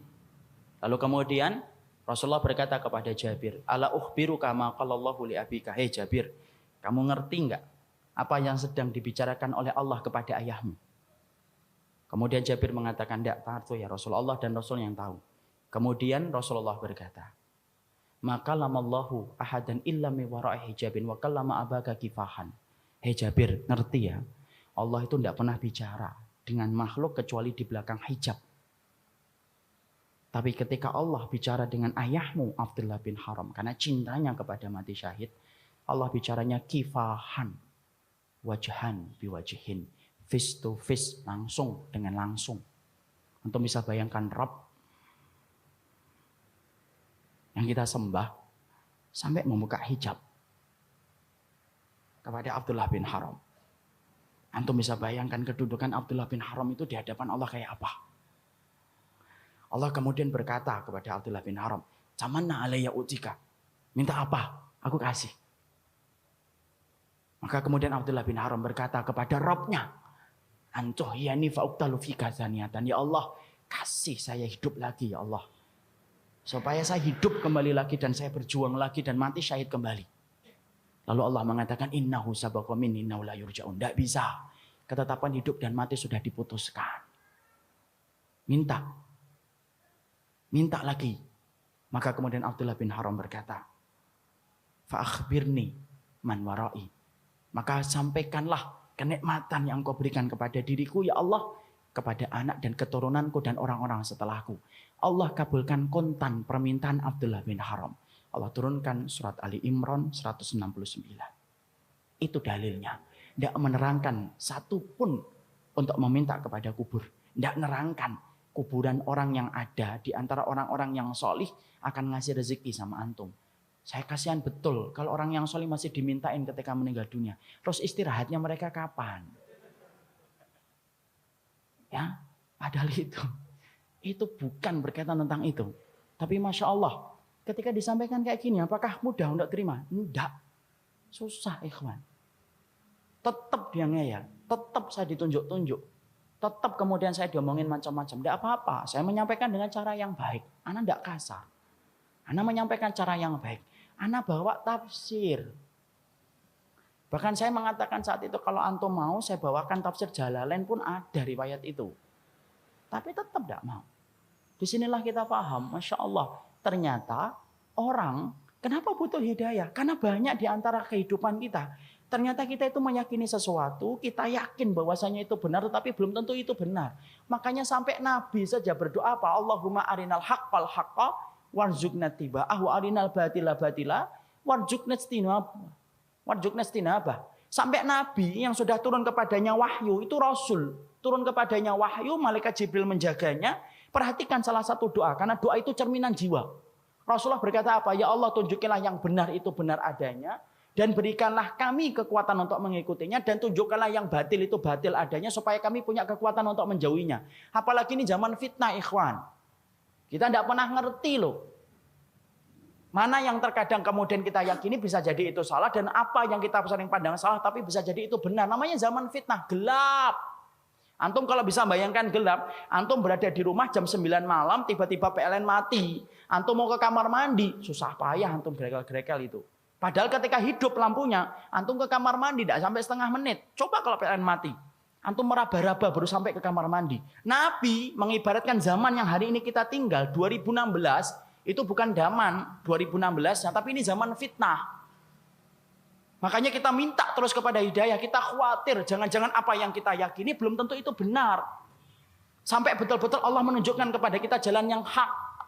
Makanya kemudian itulah yang menjadikan kita berikhtiar untuk mencari ilmu adalah ikhtiar yang tidak pernah selesai. Orang mukmin itu orang yang tidak pernah kenyang terhadap kebaikan yang dia dapatkan sampai dia berada di surga. Sampai Nabi berkata dalam hadis riwayat Tirmidzi, "Innal mu'min la yashba' min khairin yasma'uhu hatta yakuna muntahahu al-jannah." Rasul sampai berkata orang mukmin itu sifatnya mereka la yashba', tidak pernah kenyang. Min khairin, dari setiap kebaikan. Yasma'uhu, yang dia dengarkan dan dia dapatkan, hatta yakuna muntahahu al-jannah. Sampai kemudian dia itu mendapatkan apa yang dijanjikan Allah. Terakhirnya itu adalah surga. Proses ikhtiar untuk mencari yang benar itu tidak boleh berhenti. Jangan ta'assub, jangan taklid buta ikhwan. Itu musibah dalam kehidupan ilmu. Umar minta, saya wanti-wanti sama diri antum sendiri. Jangan pernah taklid, jangan pernah kemudian kita ta'assub. Tidak akan sampai ilmu yang benar kalau kita ini taklid dan ta'assub. Tidaklah orang Yahudi menolak dakwahnya Rasul karena taklid dan ta'assubnya mereka kepada kaum mereka dan kabilah mereka. Terus cari. Kita sudah yakin, alhamdulillah, pegang terus, sembari kemudian kita minta hidayah kepada Allah. Kalaupun masih ada yang salah, semoga Allah menunjukkan kita kepada jalan yang benar. Masya Allah, tipe orang yang tadi meminta kuburan, lalu dia berkeyakinan bahwasanya apa yang dia minta itu benar. Ketika dia mengambil dalil yang salah, itu tidak satu dua, itu banyak ikhwan. Orang yang kemudian terjelat kepada riba, apakah semuanya kemudian dia itu meyakini itu haram? Enggak. Kadang-kadang dia mendapatkan syubhat dari fulan dan fulan yang mengatakan itu bukan riba. Diambil dan dia yakin itu bukan riba. Berapa banyak orang yang menerima suap, lalu kemudian ketika dia sudah ngerti ilmunya itu suap, tapi kemudian ada orang yang bilang itu bukan suap, itu hadiah. Akhirnya kemudian dimasukkan di kantong. Karena apa? Masya Allah, meyakini jalan kebenaran itu susah. Makanya betul apa yang dikatakan oleh Imam Ibnu Qayyim yang semoga Allah merahmati ilmunya beliau dan mengampuni dosa-dosa beliau. Imam Ibnu Qayyim menerangkan sesungguhnya semua orang itu butuh hidayah karena sifat mereka yang keempat, kadang-kadang mereka itu meyakini sesuatu padahal itu salah. Itu kata beliau dalam risalah Imam Ibnu Qayyim. Yang kelima, kondisi yang kelima, butuh hidayah. Yaitu adalah yang kelima yang dikatakan oleh beliau. Kondisi yang kelima adalah orang itu alim, nabi, rasul. Kenapa mereka minta hidayah? Kalau yang jahil sudah, yang baru separuh ilmu sudah, yang sudah berilmu tidak beramal sudah, yang meyakini yang batil sudah. Sekarang kita tanya, kenapa nabi tetap minta hidayah? Kalau empat tadi menceritakan tentang diri kita. Tapi kalau kemudian yang kelima, kenapa Nabi dan orang-orang soleh yang mengikuti jalan para Nabi, yaitu para sahabat, para tabi'in, dan kita yang berusaha untuk mengikuti mereka, Ridwanullah alaihim, kenapa kita masih tetap minta hidayah? Karena belum tentu apa yang antum dapatkan kalau sudah benar itu menjamin antum itu meninggal dalam keadaan itu. Kita apa pernah menjamin bahwasanya kita akan mati husnul khatimah dalam keadaan iman? Siapa yang menggaransi iman kita? Tidak ada. Minta hidayah supaya Allah itu memberikan istiqomah setelah kita dapat ilmu yang benar. Bukankah Allah menunjukkan lembaran-lembaran kehidupan sejarah, banyak orang yang mereka itu bertabur iman di awal kehidupan, tetapi mereka matinya murtad. Bal'am bin Ba'urah, apa kurangnya Bal'am bin Ba'urah? Hidup pada zaman Nabi Musa, di mana doanya dikabulkan oleh Allah setiap waktu-waktu yang sempit dan terdesak. Sampai Malik bin Dinar berkata, kana mujabud da'wah fi syada'id. Kalau sudah bicara tentang Bal'am bin Bawra, Masya Allah, doanya selalu dikabulkan oleh Allah dalam keadaan genting. Kata Malik bin Dinar rahimahullahu ta'ala ketika menafsirkan surat Al-A'raf 175. Tapi matinya murtad. Rajal Unfuah, sahabat Nabi, dipuji oleh Abu Bakar, dipilih oleh Abu Bakar untuk menjadi delegasi sunnah, mendakwahkan kepada Musailamah al-Kadzab. Matinya beriman, murtad. Ubaidillah bin Jahsy yang pernah menyelamatkan kehidupan agamanya sampai ke Habasyah. Ketika Nabi masih di Mekah, ikut di dalam hijrah yang pertama, hijrah yang kedua ke Habasyah. Beriman? Tidak, murtad di Habasyah. Kecintaannya minum khamr menjadikan dia murtad. Seorang muadzin yang diceritakan oleh Imam Qurtubi, murtad ketika kemudian tergiur dengan pesona seorang wanita yang dia lihat ketika adzan di tempat yang tinggi. Orang dulu ketika adzan naik ke tempat yang tinggi, melihat seorang wanita begitu cantik turun, ini gentle dia ini. Turun, dia katakan dia cinta sama wanita itu. Wanita itu berkata, tidak bisa kamu nerima kamu karena kami Nasrani dan kamu Muslim. Loh, dengan apa saya bisa diterima? Berpindah kepada Nasara. Pindah, ikhwan. Murtad, meninggalnya di hari dia meninggal dunia. Akan mencampuri istrinya, naik ke atap, kemudian jatuh. Belum sempat mencampuri wanita yang menjadikan dia murtad. Siapa yang menjamin? Ini yang kemudian kita khawatirkan. Minta terus hidayah. Kenapa kita minta hidayah walaupun kita itu sudah memelihara jenggot, sudah kemudian ngaji, istri kita sudah kemudian berhijab yang syar'i, kegiatan kita sering datang ke kajian ilmu, bertemunya kita dengan orang yang solih, terus kita menjaga hangatnya iman. Tapi kenapa kita tetap minta hidayah walaupun ikhtiar sudah kita lakukan? Karena tidak ada yang menjamin antum akan masuk surga kecuali Allah. Ya, makanya sampai dikatakan oleh Rasulullah, ada di antara kalian. Fa inna ahadakum la ya'malu bi amali ahlil jannah. Hatta yakuna bainahu wa bainaha illa dhira'un fayasbiqu alaihi alkitab fayamalu bi amali ahli nari hatta yadkhuluha. Makanya sampai Nabi beliau bersabda, ada di antara kalian yang melakukan amalan surga sampai antara dia dengan surga tinggal sejengkal, tinggal sejengkal ikhwan. Satu amalan tak langsung masuk surga itu harusnya. Tapi ternyata catatan takdir mendahului apa yang dia lakukan. Lalu kemudian di akhir kehidupannya melakukan amalan penduduk neraka. Hatta yadkhuluha. Sampai dia masuk ke neraka itu. Ada pula yang sebaliknya. Fa inna ahadakum la ya'malu bi amali ahlin nar. Hatta yakuna bainahu wa bainaha illa dira'un. Fayasbiqu alaihil kitab fayamalu bi amali ahlil jannah. Hatta yadkhuluha. Nabi kemudian berkata sebaliknya. Ada pula di antara kalian yang melakukan amalan penduduk neraka. Terus sampai antara dia dengan neraka tinggal sejengkal tok, kata Nabi. Tetapi catatan takdir mendahului apa yang dia lakukan. Dia melakukan amalan penduduk surga sebelum meninggal dunia. Lalu kemudian Allah masukkan ia ke dalam surga. Antum tahu Usairim bin Abdil Ashhal?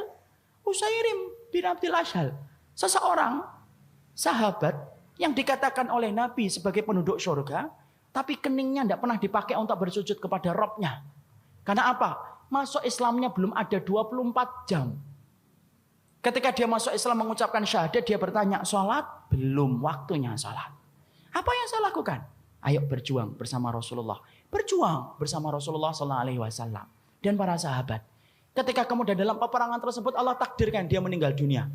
Ketika meninggal dunia, maka rame para sahabat membicarakan tentang Usairim bin Abdil Ashhal. Sampai Abu Hurairah berkata, inilah penduduk surga yang belum pernah menempelkan keningnya untuk mencium bumi bersujud kepada Allah.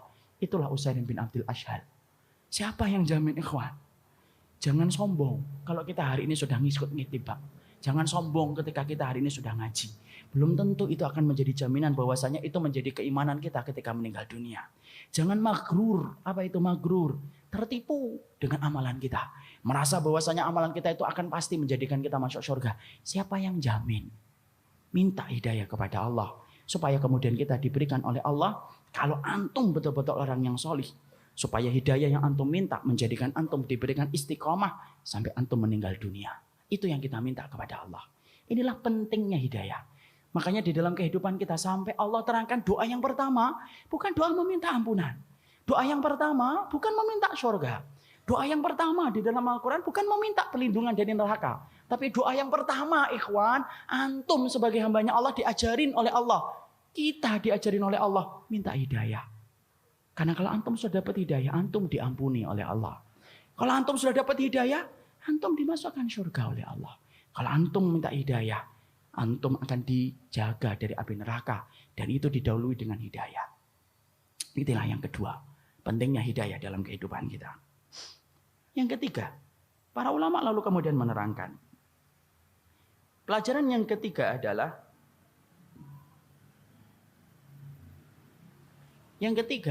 hidayah itu miliknya Allah. Bukan milik kita. Mana dalilnya? Karena antum minta sama Allah. Kalau kita paham ikhwan, orang minta itu berarti kan tidak punya.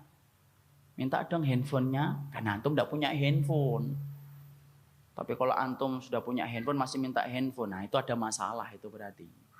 Tapi kita biasanya minta itu karena kita tidak punya.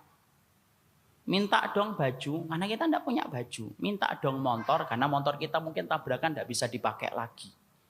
Kita minta hidayah, kenapa? Karena hidayah itu miliknya Allah. Disitulah kita paham kenapa kita harus memahami ini, supaya antum tidak kecewa. Kalau mendapati orang yang ada di sekitar kita, yang kita cintai dengan hati kita, ternyata dia belum tersentuh dengan apa yang kita yakini menjadi jalan kebenaran. Hidayah miliknya Allah. Dan hidayah itu tidak terpengaruh. Antum solih, antum tidak solih. Tidak akan mampu mempengaruhi orang lain di dalam masalah hidayah. Oh, saya ini mustajab. Wallahi, kalau antum mustajab sekalipun, tidak memberikan jaminan bahwasanya antum ketika meminta hidayah, menjadikan Allah memberikan itu kepada orang yang antum minta. Kan apa? Hidayah itu miliknya Allah. Nabi, orang yang mustajab doanya. Tapi apakah kemudian Nabi mampu menjadikan doanya diterima oleh Allah ketika berkaitan tentang hidayah? Tidak. Padahal kita ngerti kan, ribuan atau ratusan permintaan para sahabat ketika Nabi sudah meminta dikabulkan. Coba kita perhatikan bagaimana mustajabnya doanya Nabi ketika Nabi sholat istisqa, ikhwan. Baru Nabi sholat istisqa, baru ngangkat tangan, hujan turun.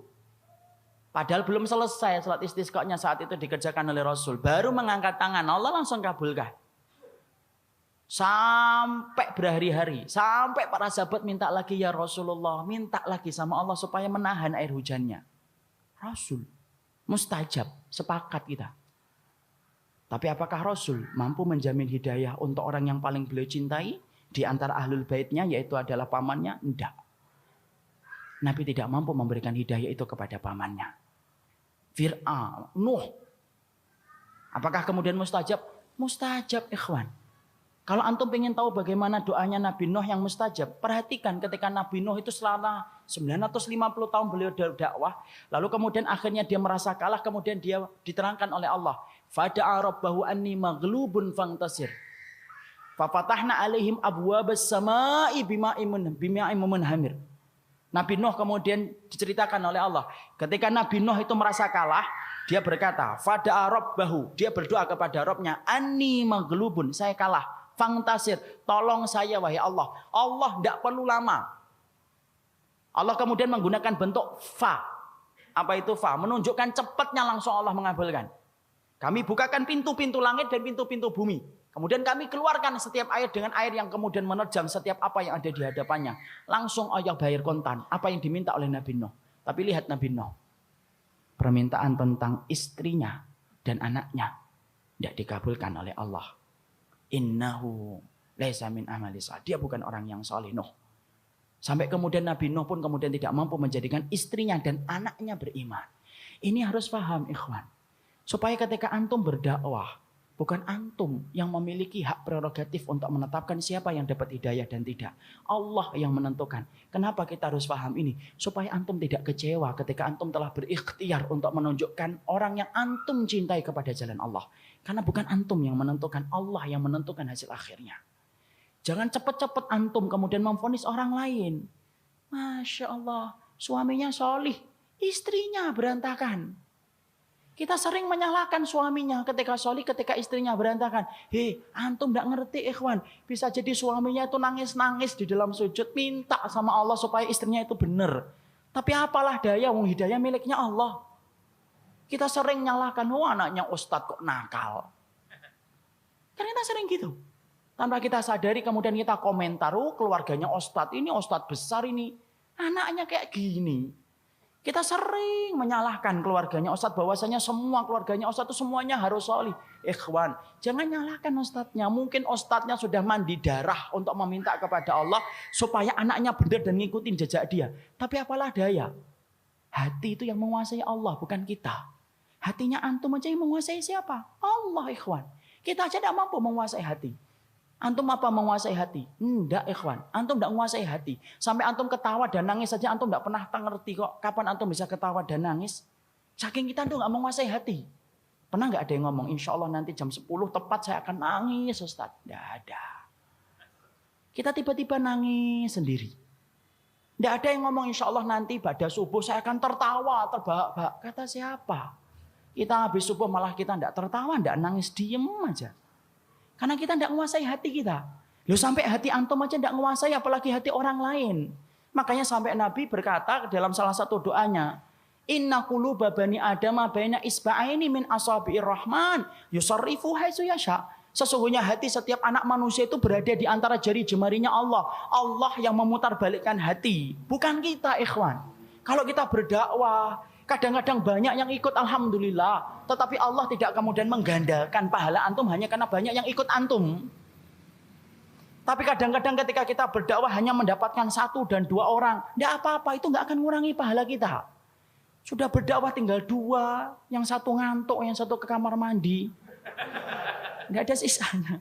Tidak apa-apa, ya kawan. Emang antum kira bahwasannya seorang ustadz yang nggak lari, satu ustadz yang ada di TPA ngajar anak TPA kemudian dia menjadi lebih rendah pahalanya? Masya Allah, kata siapa? Bisa jadi mereka tidak terkenal di antara kita tetapi menjadi orang yang terkenal di antara penduduk langit. Kenapa? Karena keikhlasan hati mereka itu mengetuk-ngetuk pintu langit yang diterima oleh para malaikat sebelum sampai kepada Rabbnya. Saya tidak pernah menganggap bahwasanya orang yang kemudian hari ini terkenal itu lebih baik daripada orang yang tidak terkenal. Antum baca, ikhwan, kalau di majalah Hidayatullah, saya itu sering kagum sama profil-profil dai mereka. Di pedalaman-pedalaman. Yang mana kalau kemudian ketika harus ngajarnya harus ke tempat yang jauh. Jalan kaki. Kadang-kadang yang diajari 2 atau 3 orang. Saya pernah ngobrol dengan salah satu dai yang pernah ditaruh di Mentawai. Di Mentawai itu, ikhwan, sholat Jumat itu bawa kopi. Orangnya lagi khutbah semangat-semangat. Yang dengerin sampai minum kopi, coba. Kalau kita ngepul itu kepala, tapi Masya Allah, ya harus sabar Ustaz, mau gimana? Mau kita kemudian marah-marah, mau itu daerah mereka, merempul kita marah-marah, ya sabar.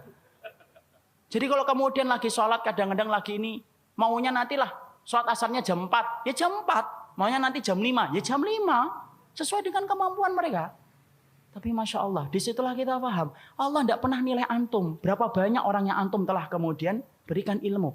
Tapi Allah menilai antum, antum sudah berikhtiar untuk menjadikan orang itu paham tentang Allah dan Rasulnya atau belum. Supaya kita jangan merasa, kalau jadi suami, merasa berhak untuk memiliki hati istri. Tidak bisa, ikhwan. Makanya kalau antum punya hajat tentang istri antum, minta sama Allah. Gantungkan harapan kita sama Allah. Sama pula, kita punya permintaan tentang suami, gantungkan kepada Allah. Karena yang memiliki hati suami dan hati istri kita itu Allah, bukan kita. Ini kita paham. Kenapa? Ketika antum mengatakan ihdinas siratal mustaqim, berarti antum meyakini Allah yang punya hidayah, itu yang menjadikan antum meminta kepada Allah supaya diberikan hidayah. Ini Masya Allah, indahnya ketika kita paham bahwasanya hidayah itu miliknya Allah. Tidak perlu bagi antum kemudian mengkorek-korek, kemudian antum kemudian meminta hidayah supaya datang tepat waktunya. Tidak. Ya Allah, semoga dia diberikan hidayah sunnah bulan ini ya Allah ya, jangan bulan depan. Tidak bisa, Allah yang menentukan. Kalau Rasulullah dan Nabi Nuh saja tidak menjamin mereka mampu untuk kemudian menembus hati orang yang paling beliau cintai, apalagi kita. Itu nomor berapa? 3. Nomor 4. Yang keempat adalah jalan yang lurus. Ihdinas siratal mustaqim itu artinya apa? Siratal mustaqim itu artinya adalah, apa itu siratal mustaqim? Artinya siratal mustaqim itu adalah dikatakan oleh Abdullah bin Mas'ud ketika beliau ditanya, "Ma huwa siratal mustaqim?" Apa yang dimaksud dengan siratal mustaqim? Maka beliau mengatakan as-siratal mustaqim alladzi tarakana alaihi Rasulullah sallallahu alaihi wasallam. Yang dimaksudkan dengan siratal mustaqim adalah jalan yang ditinggalkan oleh Rasulullah. Jadi kalau antum sudah meminta jalan yang lurus sesuai dengan jalan yang ditinggalkan Nabi dan para sahabat, ikuti jalan itu. Jangan dusta di dalam doa. Karena banyak orang yang dusta dalam doa. Mengatakan ketika sholat, ihdinas siratal mustaqim. Tapi ketika keluar dari sholat dia mengatakan, sayalah pluralisme sejati. Apa? Sayalah demokrat yang paling setia sama demokrasi. Apa? Kalau kamu sudah mengatakan ihdinas siratal mustaqim, maka tolong setia terhadap permintaan yang kamu mohonkan kepada Allah. Ya kalau kamu sudah meminta ihdinas siratal mustaqim, berarti tidak ada jalan keselamatan untukmu kecuali adalah jalan Rasul. Tunjukkan jalan Rasul, itulah jalan kita. Kenapa minta jalan yang lurus? Karena itulah jalan Rasul yang ditinggalkan kepada kita. Hati-hati. Inilah jalan Nabi. Jalan Nabi tidak ditentukan dengan banyaknya orang. Jalan Nabi tidak ditentukan dengan akal. Jalan Nabi tidak ditentukan dengan mayoritas. Ingat ikhwan, Islam itu bukan agama demokrasi. Yang benar, yang banyak jadi benar, yang sedikit jadi salah. Tidak. Tetapi sesungguhnya jalan yang ditinggalkan Nabi kepada kita, yaitu jalan yang dibimbing dengan wahyu dan bersih dari segala macam hawa nafsu. Ini penting supaya kita paham. Jangan sampai kemudian kita meminta ihdinas siratal mustaqim, tapi walimah antum tidak sesuai dengan sunnah. Tetapi kemudian sholat antum tidak sesuai dengan sunnah. Tetapi muamalah antum ketika nyari pekerjaan tidak sesuai dengan sunnah apa? Berarti antum tidak paham ketika meminta kepada Allah ihdinas siratal mustaqim. Padahal petunjuk jalan yang lurus, jalan sunnah. Jalan itu mengatur seluruh kehidupan kita tanpa terkecuali. Semuanya diatur oleh Allah, semuanya diatur oleh Nabi. Tidak ada yang tertinggal. Masya Allah, sunnah itu ngatur kita sampai lengkap, detail, tidak ada yang tertinggal.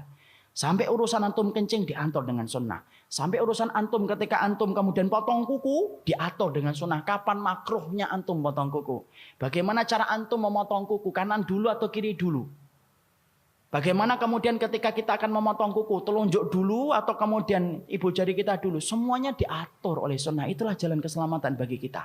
Jangan cari jalan yang lain. Tidak perlu kita mengakui jalan yang lain.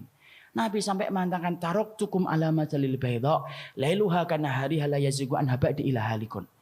Tidaklah aku tinggalkan bagi kalian satu ajaran yang begitu terang. Kalau kalian masih mencari jalan yang lain selain jalan yang aku tinggalkan, maka kalian akan celaka. Halik. Kalian akan berantakan hidupnya di dunia dan di akhirat. Jangan cari jalan yang lain. Ibnul Farid, Umar Al-Hamawi nyari jalan yang lain. Matinya su'ul khatimah. Berapa banyak orang yang mencari jalan yang lain rusak hidupnya. Siapapun yang meninggalkan sunnah ikhwan, tidak akan pernah dia itu berhenti kecuali diikuti oleh makannya Allah. Karena apa? Allah sudah berjanji, "Falyahdharil ladzina yukhalifuna an amrihi an tusibahum fitnah aw yusibahum adzabun alim." Maka hendaklah orang itu waspada terhadap apa yang menyimpang dari jalan Rasulnya. Mereka itu akan mendapatkan musibah atau mendapatkan adab yang pedih. Kalau kita sudah minta ihdinas siratal mustaqim, ikuti jalan Nabi. Apapun itu. Karena apa? Sunnahnya Nabi ngatur seluruh kehidupan kita, tidak ada yang tertinggal. Sampai urusan antum bersin, diatur di dalam sunnah. Bukankah bersin itu diatur dalam sunnah ikhwan? Antum kapan mendoakan orang yang bersin? Kalau orang yang bersin ngucapin alhamdulillah. Kapan kita mengucapin orang yang bersin itu kemudian mengucapkan yarhamukallah? Ketika yang bersin adalah seorang muslim dan dia mengucapkan alhamdulillah. Kapan antum tidak boleh untuk mendoakan orang yang bersin? Kalau yang bersin lebih dari 3 kali. Jebres sekali alhamdulillah yarhamukallah. 2 kali alhamdulillah yarhamukallah. 3 kali alhamdulillah yarhamukallah. 4 kali tidak usah didoakan. Kenapa? Dia lagi sakit ikhwan. Jangan didoakan. Makanya Nabi ketika ada yang bersin itu lebih dari 3 kali, Nabi tidak mendoakan. Nabi berkata, la'allahu zukam. Mungkin bisa jadi dia lagi dalam keadaan flu. Kalau yang bersin orang kafir Ustaz, doakan. Tapi tidak boleh mendoakan rahmat. Tidak boleh yarhamukallah. Tapi doakan yahdikumullah. Kok bisa? Karena ada orang Yahudi yang mencoba-coba bersin di samping Nabi. Maka kemudian Nabi mengatakan yahdikumullah. Kenapa tidak mengucapkan yarhamukallah? Syekh Utsaimin menerangkan dalam Syarah Riyadhus Shalihin juz yang keempat. Karena rahmat Allah tidak berlaku kepada orang kafir. Tetapi petunjuk Allah berlaku kepada setiap orang. Doakan yahdikumullah. Itu yang kita paham. Sampai urusan buang ingus diatur dengan sunnah. Kalau contoh yang paling sering saya ambilkan, contoh rambut ikhwan. Rambut aja diatur sunnah lengkap ikhwan. Coba antum lihat rambut antum. Antum kalau punya rambut, ini tidak boleh dipotong koza. Apa itu dipotong koza? Dipotong separuh, ditinggalkan separuh. Potong di sininya pupuk, sininya kosong. Sininya ada naik ke atas jegrak, sininya enggak ada. Model apa kayak gitu. Enggak boleh. Itu namanya qazak. 1 itu. 2. Apa kemudian faedah hukumnya? Yang kedua, antum kalau punya rambut, maka kemudian antum beruban, enggak boleh dicabut. Makruh hukumnya, la tanfus syaib. Jangan dicabut uban. Fa inna syaiba nurun yaumal qiyamah. Sesungguhnya uban itu bercahaya pada waktu hari kiamat. 2. Rambut itu. 3. Kalau punya rambut, antum memasuki bulan Dzulhijjah, pengin kurban, ya jangan dipotong rambutnya. Idza dakhaltal asyra wa arada ahadukum ayyudahi fala yamussa min sya'rihi syai'an. Kalau ada di antara kalian masuk pada 10 hari yang pertama di bulan Dzulhijjah, lalu kemudian antum pingin untuk berkorban, jangan dipegang itu rambutnya, jangan dipotong.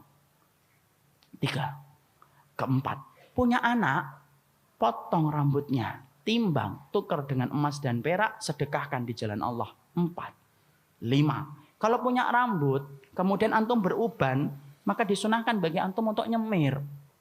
Sebagaimana Nabi kepada Abi Quhafah, ketika rambutnya putih, jenggotnya putih. Lalu kemudian Nabi mengatakan, ghayyir hada, buat dirubah ini. Wastani bisawat, tapi jauhi warna hitam. Jadi antum boleh untuk nyemir rambut. Tapi yang wajar, yang normal. Jangan merah ya. Walaupun secara hukumnya boleh. Biru boleh. Tapi antum ini simpatisan partai atau kuning apalagi. Maka nanti kalau kuning antum disentor air, dikiranya apa? Merah lagi. Anaknya sampai bingung, ini abi saya atau megaloman. Tapi boleh secara hukum enggak apa-apa. Itu yang keberapa? 5 itu ikhwan. 6. Kalau punya rambut, istri antum, anak antum yang sudah balik, jangan sekali-kali antum diamkan kalau mereka sampai terbuka aurat rambutnya. Antum jadi dayus gara-gara rambut. Kalau antum biarkan anak antum, istri antum membuka auratnya, antum yang akan tidak diajak bicara oleh Allah. Istri antum tidak akan mencium baunya surga kalau hanya memperlihatkan rambutnya. Rambut 5, 6, 7. Kalau punya rambut, Masya Allah. Kalau antum haji dan umrah, jangan dipotong sebelum tahallul. Walaupun antum hajinya harganya 60 juta, umrahnya 40 juta, tapi antum motong rambut sebelum tahallul, batal haji antum, batal umrah antum. Itu baru rambut. Antum bisa bayangkan, padahal rambut itu ada harganya? Tidak ada ikhwan. Antum kalau sudah dipotong di barbershop, tidak ada orang yang balik lagi ke barbershop, nyari rambut saya yang mana mas? Tidak ada. Tapi aturannya, segitu banyaknya itu baru rambut, itu sunnah, jangan tinggalkan. Makanya kemudian Imam Ibnu Qayyim menerangkan, Masya Allah, pahami betul, ikuti jalan yang ditinggalkan Nabi, jangan tinggalkan. Siapapun yang meninggalkan jalan Nabi, konsekuensinya apa? Musibah. Kalau enggak di dunia, di akhirat. Saya akan sampaikan kisah nyata. Tapi entah benar atau tidak, tapi dikisahkan ini kisah nyata. Tapi kita ngambil ibrah saja, lepas benar atau tidak. Ada seorang ikhwan di daerah Riyadh. Dia itu kemudian sudah menikah. Lalu kemudian multazim. Tahu multazim artinya? Komitmen terhadap syariatnya bagus. Sampai satu waktu sang ibu menelpon beliau. Lalu kemudian menyampaikan, nak adikmu sekarang masuk ke universitas di kota yang sama dengan kotamu. Biarlah dia tinggal di situ karena dia nggak mengetahui tentang sifat daerah yang baru. Harusnya dia paham sebenarnya. Adiknya itu adalah bukan mahram untuk istrinya. Karena apa? Ipar itu maut. Alhamdu mautun. Ipar itu maut. Ipar itu maut. Kenapa sih maut? Karena kerusakan yang ditimbulkan oleh ipar tidak terasa.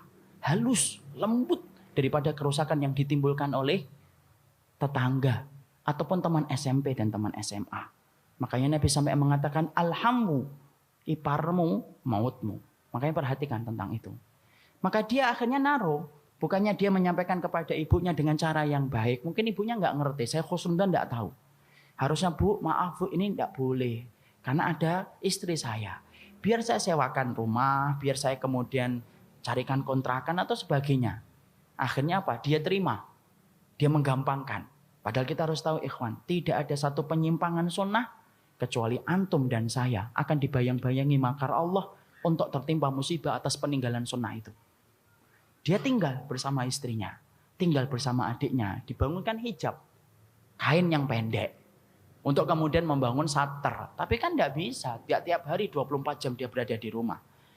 Kemudian tampak biasa, punya anak 1, punya anak 2. Sampai Allah menakdirkan kecelakaan hebat.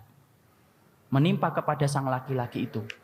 Ketika dia koma, semua tindakan dilakukan kepada dirinya. Observasi mendalam dilakukan oleh para dokter untuk menyelamatkan beliau. Menyelamatkan dia. Supaya kemudian dia selamat dari komanya. Observasi dilakukan, diadakan, diambil darahnya, diambil segala macamnya.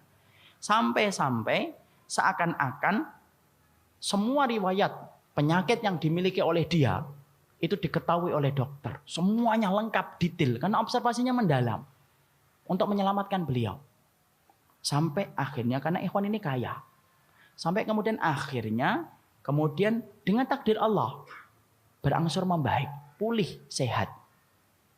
Apa yang terjadi? Ketika sudah mulai sehat, datang keluarganya, datang anak-anaknya, menjenguk orang tuanya, menjenguk bapaknya. Dokter ngelihat, bertanya, siapa ini? Ini anak-anak saya, dok.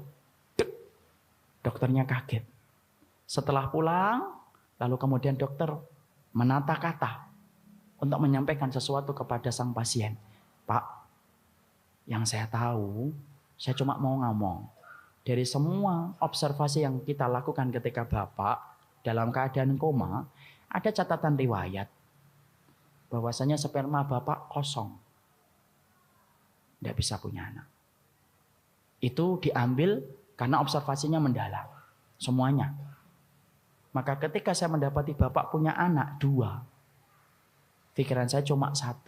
Di pikiran saya 2. 1, Bapak mendapatkan pertolongan dari Allah. Yang kedua, itu sebab yang kedua saya tidak berani mengisi kecuali Bapak sendiri yang mengisi sebab yang kedua. Masya Allah. Kaget, menata hatinya, sampai kemudian berangsur-angsur sembuh. Dia tanya baik-baik sama istrinya, ditanya. Dan Masya Allah, istrinya mengakui bahwasanya 2 anak yang hidup bersama dia itu bukan anak dari dia. Tapi anak dari adiknya dia. Yaitu adalah adik iparnya. Masya Allah, cerita itu benar atau tidak, tapi ditulis kisah nyata, entah benar atau tidak, memberikan ibrah sama kita. Meninggalkan sunnah, tidak dibiarkan oleh Allah. Berakibat makar. Allah itu akan mendatangkan musibah untuk kita. Jangan pernah merasa aman dari makarnya Allah kalau antum dan saya sudah berani meninggalkan sunnah. Karena tidaklah pola hidup sehat antum tinggalkan, kecuali antum akan tertimpa penyakit. Antum makan gorengan, tiap waktu tidak pernah olahraga, sakit. Tipes kah? Liver kah? Jamur kah? Kalau antum hanya tidak melakukan pola hidup sehat 1 saja, antum akan dibayang-bayangi penyakit.